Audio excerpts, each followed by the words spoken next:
दोस्तों नमस्कार। Donald Trump America के नए राष्ट्रपति होंगे। जिसकी उम्मीद नहीं थी, अमेरिका की जनता ने वो रिजल्ट दे दिए हैं। अक्सर हम देख रहे हैं कि आजकल एग्जिट पोल गलत जा रहे हैं और जनता जो अपनी बात रखना चाहती है, उससे बहुत सारे जो पंडित लोग हैं, वो भौचक्के रह रहे हैं। लेकिन सच तो ये है कि अल्टीमेटली फाइनल डिसीजन जनता का होता है। डोनाल्ड ट्रंप साहब, जिसकी कोई उम्मीद नहीं थी कि अमेरिका का दोबारा चुनाव जीत जाएंगे, लेकिन हो गया। सवाल अब इस बात का है कि ऐसा क्या हुआ अमेरिका में जिसके कारण डोनाल्ड ट्रंप को जनता ने समर्थन दिया और वो अमेरिका के नए राष्ट्रपति होंगे। दोस्तों, आज हम इसी की चर्चा करेंगे और साथ ही साथ ये भी जानने का प्रयास करेंगे कि डोनाल्ड ट्रंप साहब का जो घोषणा पत्र था, जो इलेक्शन मैनिफेस्टो था, जो उन्होंने जनता से वादे किए थे, वो क्या थे। क्योंकि जब तक आप उनके इलेक्शन मैनिफेस्टो को नहीं समझोगे, तब तक शायद आप ये नहीं समझ पाओगे कि वहां की जनता क्या सोचती है। क्योंकि अक्सर हम मीडिया में और बाकी जगह पे ये देखते हैं कि जो ज्यादातर चर्चाएं होती हैं, वो होती हैं जो पॉलिटिकली और सोशली एक्सेप्टेबल होती हैं। जरूरी नहीं है कि वो जमीनी हकीकत के हिसाब से हो, वो सही हो। वो जो वहां लोग बैठ के अपने विचार व्यक्त करते हैं, वो उनके निजी विचार होते हैं, वो जनता के विचार नहीं होते। लेकिन हम अक्सर ये समझ जाते हैं कि शायद जो हमारे एक्सपर्ट्स टीवी रूम्स में बैठ के चर्चा करते हैं, वो एक्सपर्ट हैं और वो सब कुछ जानते हैं। लगातार देश में और विदेश में जनता ने ये साबित कर दिया है कि आप हमारी जगह पे डिसीजन लेना बंद करें, हमको पता है कि सही क्या है। इसीलिए आज की चर्चा का विषय बहुत इंपॉर्टेंट है कि डोनाल्ड ट्रंप साहब के जो चुनावी घोषणा पत्र था, उसके अंदर वादे क्या थे। इस बात को हमें समझना होगा। आगे बढ़ने से पहले आप लोगों से निवेदन है कि आप इस वीडियो को लाइक करें, इसको शेयर करें, क्योंकि जो मैं आज आपसे चर्चा करने वाला हूं, एज ऑलवेज तथ्यों के आधारित है। उनके 20 मैनिफेस्टो पॉइंट्स क्या हैं, उसकी मैं चर्चा करूंगा और ब्रीफली करूंगा, नहीं तो वीडियो बहुत लंबा हो जाएगा। और मीनवाइल आप इस चैनल को सब्सक्राइब भी कर सकते हैं, क्योंकि आने वाले दिनों में मैं कुछ और ऐसे विश्लेषण करूंगा अमेरिकन चुनाव के नतीजे और उसका प्रभाव दुनिया के बाकी जगह पे क्या आने वाला है, आर्थिक स्थिति पे, सामाजिक स्थिति पे, डिप्लोमेटिक लेवल पे, और उससे भारत, आपके और हमारी जिंदगी में क्या कोई असर आएगा। इन सब की बातों की चर्चा हम आने वाले दिनों में करेंगे। अमेरिकन प्रेसिडेंट का असर पूरी दुनिया में इसलिए होता है, एक तो अमेरिका दुनिया की सबसे बड़ी इकोनॉमी है, दूसरा सबसे ताकतवर देश है, तीसरा जितनी भी अंतरराष्ट्रीय संस्थाएं हैं वो उनको कंट्रोल करते हैं, ऑलमोस्ट डायरेक्टली इनडायरेक्टली। और उसके अलावा जो उनकी करेंसी है डॉलर, जिसके हिसाब से पूरी दुनिया के अंदर व्यापार होता है, वो भी अमेरिकन प्रेसिडेंट के डिसीजन से इम्पैक्ट होती है और उसका असर पूरी दुनिया में देखने को मिलता है। तो इसलिए दोस्तों, ये चर्चा बहुत महत्वपूर्ण है। चलिए शुरुआत करते हैं, इस उम्मीद से कि आपने चैनल को सब्सक्राइब किया होगा और वीडियो को लाइक भी किया होगा। दोस्तों, जो पहला मैनिफेस्टो का सबसे बड़ा मुद्दा है, वो है माइग्रेंट्स को लेकर। जो अमेरिका में इलीगल लोग घुस रहे हैं, डोनाल्ड ट्रंप साहब ने ये कहा है कि इन सबको मैं बाहर निकालूं। पहला उन्होंने कहा कि मैं बॉर्डर सील करूंगा, और दूसरा, जो लोग पकड़े गए हैं उनका largest deportation in American history, किसी को नहीं छोड़ूंगा, सबको बाहर करूंगा। कारण बहुत सिंपल है दोस्तों, रोजगार की समस्या अमेरिका में भी है। और जब रोजगार की समस्या होती है, लोग परेशान होते हैं, तो कोई भी राष्ट्राध्यक्ष चाहेगा कि समाज में जो हमारे रिसोर्सेज हैं, पहले वो हमारे काम आए, बाद में किसी और के। कारण इसका यह भी है कि कोविड के बाद से अमेरिका में इन्फ्लेशन काफी बढ़ा है। तो तीसरा मुद्दा जो ट्रंप साहब के मैनिफेस्टो का है, वो है कि हम इन्फ्लेशन को खत्म करेंगे, क्योंकि अमेरिका में रहना बहुत महंगा हो गया है, बेरोजगारी बढ़ गई है, चीजें महंगी हो गई हैं, इससे सबको दिक्कत है। चौथा मुद्दा उन्होंने कहा कि हम अमेरिका को दुनिया की सबसे बड़ी ऊर्जा की ताकत बनाएंगे, एनर्जी सोर्स बनाएंगे, ताकि पूरी दुनिया का जो एनर्जी कंट्रोल है वो हमारे पास रहे इनडायरेक्टली। क्योंकि अगर सबसे बड़ा व्यापारी अगर रेट तय करेगा, तो बाकी जो छोटे लोग हैं उनकी हिम्मत नहीं होगी कि वो उसको इग्नोर कर सके। इसीलिए पावर ऑफ डोमिनेंस व्यापार में एक बहुत बड़ी चीज होती है। ये बात भी हमें समझनी होगी। और ट्रंप साहब तो एक व्यापारी है, एक बिजनेसमैन है, वो ये सब खेल बहुत अच्छी तरह समझते हैं। पांचवा पॉइंट जो सबसे इंपॉर्टेंट है, चीन और भारत दोनों के लिए चिंता का विषय है, वो है स्टॉप आउटसोर्सिंग। वो कहते हैं मेरे यहाँ माल बिकता है, लेकिन यहाँ बनाते क्यों नहीं हो भाई? विदेश से बनाते हो, यहाँ लाके बेचते हो, हमारे लोगों को रोजगार नहीं मिल रहा, और ये हम होने नहीं देंगे। इसीलिए उनका पूरा प्रयास है अमेरिकन कंपनीज को ये कहना कि आप आइए और यहाँ लगाइए फैक्ट्रियां। उसका तरीका ये है कि वो कस्टम ड्यूटी बढ़ा देंगे, जिससे जो आयात हो रहा है वो महंगा हो जाए और डोमेस्टिक मैन्युफैक्चरिंग सस्ती हो जाए, जिससे डोमेस्टिक इन्वेस्टर्स को अमेरिका में ही इन्वेस्ट करने का मौका मिले। साथ ही साथ उन्होंने कहा जब महंगाई बढ़ गई है तो हम जो वर्कर्स हैं उनके टैक्स घटाएंगे, और जो लोग छोटे छोटे दुकानों में बाकी लोगों में टिप्स देते हैं उस पर जो पहले टैक्स लगता था, टिप्स को हम टैक्स से बाहर कर देंगे, क्योंकि वो लोग खुशी से उन लोगों को टिप दे रहे हैं, उस पर टैक्स लगाने की जरूरत नहीं। सातवां पॉइंट जो इंपॉर्टेंट है वो ये है कि डिफेंड आवर कॉन्स्टिट्यूशन, संविधान बचाओ। अमेरिका में भी ये कानून, मतलब वहां पे भी एक एजेंडा है, जैसे भारत में था, मोदी साहब के चुनाव में था ना संविधान बचाओ, अमेरिका में भी था संविधान बचाओ। लेकिन उसमें एक चीज उन्होंने जोड़ दी कि साहब फ्रीडम ऑफ स्पीच और रिलीजन, बाकी फंडामेंटल फ्रीडम्स के अलावा हम सबको हथियार देने का अधिकार भी दें, कि जो व्यक्ति चाहे अपनी सुरक्षा के लिए हथियार रख सकता है। अब इससे सुरक्षा बढ़ेगी या घटेगी, ये बहुत विवादित मुद्दा है, क्योंकि अगर दोनों लोगों के पास बंदूकें और दोनों चलाएंगे तो बचेगा शायद कोई नहीं, दोनों की ही मौत होगी। तो इससे समाज के अंदर सुरक्षा बढ़ेगी या घटेगी, कम से कम मैं तो इस फेवर में नहीं हूं, क्योंकि क्रोध के अंदर एज ए लॉयर मैं आपको बता सकता हूं बहुत सारे जो क्राइम होते हैं वो जिसको कहते हैं ना कि एक क्षण की मूर्खता के कारण या गुस्से के कारण आदमी एक दूसरे पे हाथ चला देता है और अपराध हो जाते हैं। और जब बंदूकें हाथ में होंगी और ताकत का नशा जब सिर में घूमेगा, तब आप समझ सकते हैं कि थप्पड़ मारना तो चलो आदमी बच जाएगा, और गोलियां चल गई तब। तो मुझे नहीं लगता कि ट्रंप साहब का ये जो एजेंडा है ये बहुत यूजफुल है समाज के लिए, लेकिन अब है, देखेंगे क्या होता है।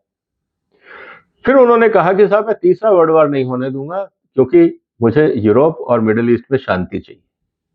बात सही है, क्योंकि इसका सारा खर्चा तो अमेरिका उठा रहा है। आज यूक्रेन में जितना पैसा लग रहा है उसमें अमेरिका का बहुत बड़ा रोल है, इसराइल का जितना खर्चा हो रहा है उसमें अमेरिका का बहुत बड़ा रोल है। तो जब भी युद्ध होता है अमेरिका की कंपनियां जरूर कमा लेती होंगी, लेकिन अमेरिकन सरकार पे भी बोझा पड़ता है, ये बात हमें समझनी होगी, क्योंकि अपने मित्र राष्ट्रों के लिए तो आपको ग्रांट ही देनी होगी। आप लोन तो दे नहीं सकते कि आप कहो कि हमने लड़ाई लड़ने के लिए लोन दिया है, ऐसा तो हो नहीं सकता। इसीलिए, और दूसरा अब जो खतरा अमेरिका के ऊपर भी आ रहा है वो है मिसाइल्स का, चाहे रशियन हो, चाइनीज हो, ईरान हो, बाकी लोग हो, और अब तो तैरते हुए समुद्री जहाज जिनमें मिसाइलें लगी हैं। तो इसीलिए ट्रंप साहब ने कहा कि मैं पूरा आयरन डोम बनाऊंगा, चारों तरफ अमेरिका के किसी भी तरह की मिसाइल ना आ सके। अभी तक लैंड और एयर का अटैक हो सकता था, लेकिन उसको रोकने के साधन थे, अब मिसाइल पे फोकस है। पॉइंट नंबर 9 में उन्होंने ये कहा कि भाई end of weaponisation of government against the American people. जब सरकार ही खुद अपने लोगों को तंग करेगी, शोषण करेगी, क्योंकि उनको ऊपर खुद बहुत हुआ है।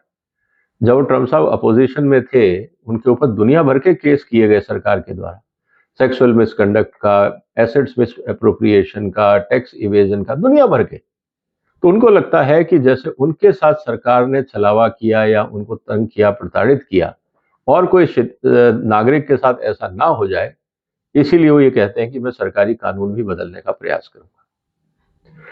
इसके अलावा उन्होंने कहा कि साहब जितने भी इमिग्रेंट्स आते हैं, जो माइग्रेंट्स आते हैं इलीगल वे में और जो क्राइम में, ड्रग्स में इन्वॉल्व होते हैं, उन सबको तालों में डाल दिया जाए, मतलब जेल भर दी जाए। बाकायदा मैनिफेस्टो में उन्होंने लिखा है कि उनको मैं सॉफ्ट हैंडल नहीं करूंगा, कोई भी इस तरह उपद्रव करता पाया गया उसको जेल में डाल दिया जाएगा। हमारे शहर बहुत पुराने हो गए हैं और वहाँ के जो इंफ्रास्ट्रक्चर है वो जर्जरा रहे हैं, इसीलिए अमेरिका को अपने शहरों में अब इन्वेस्ट करना होगा और मैं नए शहर बनाऊंगा, ये उनका वादा है। अमेरिका दुनिया की सबसे बड़ी ताकत है, टेक्नोलॉजी बदल रही है, दुश्मनों के पास भी टेक्नोलॉजी आ रही है, स्थितियां बदल रही हैं। तो उन्होंने कहा कि मैं अमेरिका की मिलिट्री को दुनिया की सबसे ताकतवर और जिसको कह सकते हैं प्रभावशाली मिलिट्री बनाऊंगा, और इस पे कोई सवाल नहीं है, ये मुझे करना है। पॉइंट नंबर 13 में, जैसा मैंने शुरू में कहा था कि US dollar as the world reserve currency, क्योंकि अगर अमेरिका का डॉलर कम होता है या डी डॉलराइजेशन होता है, जैसा ब्रिक्स करेंसी की हम बात कर रहे हैं, बाकी करेंसियों की बात कर रहे हैं, तो इससे अमेरिका का जो प्रभुत्व है दुनिया में, जो एक नेतागिरी होती है, या हम ये कहें कि एक व्यापारिक स्थिति के अंदर जो उसका एक वर्चस्व होता है, उसमें कमी आएगी और ये अमेरिका नहीं चाहेगा। इसीलिए डॉलर रिजर्व्स बना रहे दुनिया की रिजर्व करेंसी, इसके लिए जो भी पॉलिसी होगी उस पर काम करें। साथ ही साथ उन्होंने कहा कि जो सोशल सिक्योरिटी और मेडिकल केयर है वो जारी रहेगी अमेरिका में, उसमें कोई कटौती नहीं की जाएगी। जो इलेक्ट्रिकल कार का जो मैंडेट बनाया गया था उसको वो कैंसिल करेंगे, रिव्यू करेंगे, जनता डिसाइड करेगी कि उनको कौन सी कार चाहिए। हिंदुस्तान में भी एक ऐसा ही मैंडेट बनाया गया कि 15 साल पुरानी कारों को हम सड़कों से हटा देंगे, खासकर एनसीआर या कुछ शहरों में। सवाल इस बात का है कि अगर कार की कंडीशन अच्छी है तो 15 साल बाद आप नागरिक के ऊपर बोझ क्यों डाल रहे हैं? ये मुझे नहीं लगता कि एक साइंटिफिक और लॉजिकल तरीका है। हाँ, 15 साल की पुरानी कार के ऊपर आप टेस्ट फ्रीक्वेंसी बढ़वा सकते हैं, आप उनकी परफॉर्मेंस टेस्टिंग कर सकते हैं ताकि वो पोल्यूशन ना करें, लेकिन ब्लैंकेट ऑर्डर कि सारी कारों को हटा दिया जाएगा, ये सिर्फ कार कंपनियों के फायदे के लिए है, आम आदमी के लिए नहीं। और मुझे लगता है कि इससे कार कंपनियों को भी कोई बहुत ज्यादा फायदा नहीं होगा, क्योंकि जिस तरह से कैब्स का जमाना है, मेट्रोज का जमाना है, तो लोग कैब्स और मेट्रो पे ज्यादा निर्भर होंगे बनिस्बत नई कार खरीदने के, क्योंकि नई कार खरीदना, ड्राइवर रखना, पेट्रोल रखना, मेंटेनेंस, पार्किंग, इंश्योरेंस, दुनिया भर के खर्चे। हाँ, जो व्यापारिक लोग हैं, कंपनियां जिनका खर्चा देती हैं वो जरूर उठाए। आम आदमी मुझे लगता है कि इन चीजों से दूर जा रहा है। और यहां तक भी सच है कि जो यूथ है, जो नए लोग कॉलेजेस से आ रहे हैं, आजकल वो कारें नहीं खरीद रहे, वो कैब्स का इस्तेमाल कर रहे हैं। साथ ही साथ एक बहुत इंपॉर्टेंट चीज, अगर ये मुद्दा भारत में होता तो भयंकर कंट्रोवर्सी होती। उन्होंने कहा कि जो school critical race theory, radical gender ideology या इनएप्रोप्रिएट रेशियल, सेक्सुअल और पॉलिटिकल कंटेंट बच्चों को पढ़ा रहे हैं, उन सबको सरकारी फंडिंग बंद कर दी जाएगी। अब सवाल इस बात का है कि जो मदरसा की शिक्षा भारत में होती है, अगर वो अमेरिका में होती तो ट्रम्प साहब क्या करते? क्या मदरसा जारी रहते या बंद कर देते, या उनको ये कहते कि आप अपने करिकुलम को बदले? हालांकि सुप्रीम कोर्ट ने कहा है, उसमें मैं एक वीडियो डिटेल में बनाऊंगा कि सुप्रीम कोर्ट ने क्या कहा है मदरसा एजुकेशन के बारे में। इंतजार करिएगा अगले वीडियो का। लेकिन ये बहुत जरूरी है कि सरकारी की तरफ से आप लोगों के, खासकर बच्चों के दिमाग में जहर नहीं घोल सकते एक दूसरे के खिलाफ। Keep man out of women's sports, ये बिल्कुल बेसिक बात है कि भाई महिलाओं को उनका स्थान मिलना चाहिए। 18 पॉइंट बहुत इंपॉर्टेंट है। टुकड़े टुकड़े गैंग के ऊपर उन्होंने एक बहुत बड़ी बात कही है। Deport pro Hamas radicals and make our college campuses safe and patriotic again.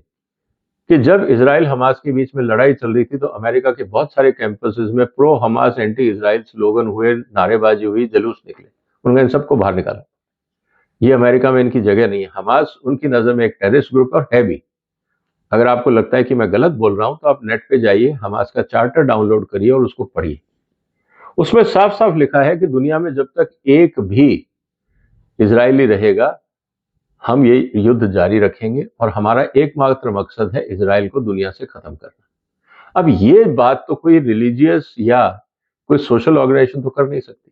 ये तो आतंकवादी संगठन ही कर सकता है कि मैं किसी दूसरे को जीने ही नहीं दूंगा क्योंकि मुझे उसकी आइडियोलॉजी पसंद नहीं। इस तरह की सोच रखने वाले और उन लोगों का समर्थन करने वाले वास्तव में समाज में स्थान नहीं रखते हैं। और ट्रम्प साहब जो कह रहे हैं, मुझे लगता है इसका मैसेज बहुत क्लियर होगा। इसके अलावा चुनाव सुधार की बात उन्होंने वहां पे भी करी कि भाई we will secure our elections, include same day voting, voter identification, paper ballot and proof of citizenship. क्योंकि जो फर्जी मतदान है अमेरिका में वो भी काफी होने लगा है, उसको भी कंट्रोल किया जाएगा, इस बात का उन्होंने आश्वासन दिया है।